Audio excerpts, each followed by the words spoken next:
So shoulder internal and external rotation looks like this. We've got our shoulders and they're attached to our shoulder blades. We need to make sure that we can move them in and out. So internal rotation is when you're kind of hunched like this. When your shoulder blades are rounded, that's your shoulders internally rotating. When they're externally rotating, they're coming out of socket. Your shoulder blades are squeezing together and you're all open. So one of these isn't worse or better than the other, but what we tend to do as runners or as people that work at desks maybe, is we tend towards internal rotation, which if you're there constantly is not a good thing. If you were here constantly, it wouldn't be great either. So we want to be able to move between the two. And as runners, we need to be able to use that action in our shoulders so that we can get a nice rotation in our body as well. So to test for internal and external rotation and what your range is, we need a wall. So if Jason stands at the wall, we need to make sure that his shoulders, back of the head, maybe not back of the head, you need to be kind of tucked chin, so we don't want you protruding out basically. His bum and his heels are against the wall. So most people have a skirting board, there's a little bit of give there. So he's going to take his arms out into I guess a goal post. Is that like a rugby goal post? Or a cactus? He's going to take his arms out into a cactus shape. We want the shoulders and the elbows in line, so they're a little high there. And then he's going to take the back of his hands to the wall. So what we don't want to happen is the back to arch. We don't want you trying to keep your bum pushed against the wall at the expense of your lower back. So I want you to keep your tummy tucked in and everything pressed against the wall. This is quite hard, you can see already. So hard to breathe. What's happening here as well is that he's trying to get his hands to the back of the wall by bending his wrists. So your body's going to cheat in every way it can. What we're just trying to test is what your range is in your shoulders. So if that's where you are, take your hand so it's flat. We want the wrist and the elbow in line. And then you're just going to see where you are. Don't pluck your chest out. So we're trying not to arch or push back. We're trying not to let the wrists get involved. If you can't touch the wall with the back of your hands, that's where you are at the moment. So take a note of that.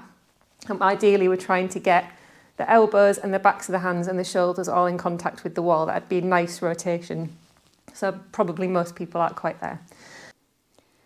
So for your internal rotation, we're going to keep the shoulders and the elbows where they are, and we're just going to take the hands down.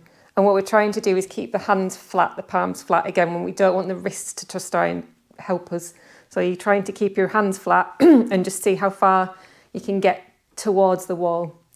So this is really asking a lot of your shoulders, but notice where you are. I've just heard Jason go, it's not easy. Okay, so see where you are. Take a video of yourself, notice how far away you are from the wall with your hands. Again, perfect world, we want the palms to be in line with the elbows, touching the wall if we can, without letting the wrists get involved. Okay. And then an exercise that we can do for this is just this.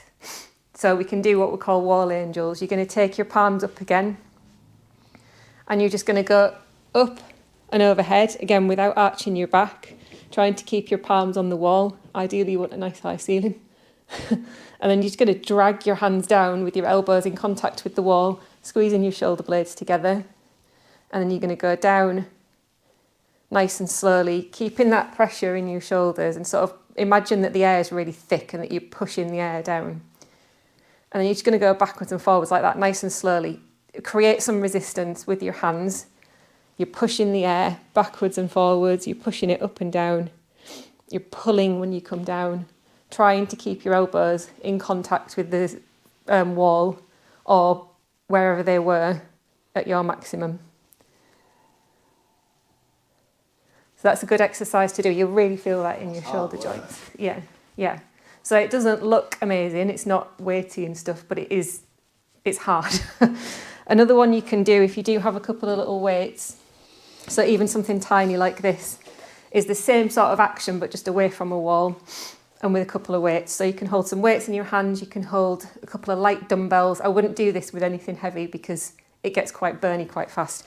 So you're going to start with your palms down facing back, so your shoulders are internally rotated. You're going to lift your elbows Again, trying to keep everything nice and in line like we did against the wall.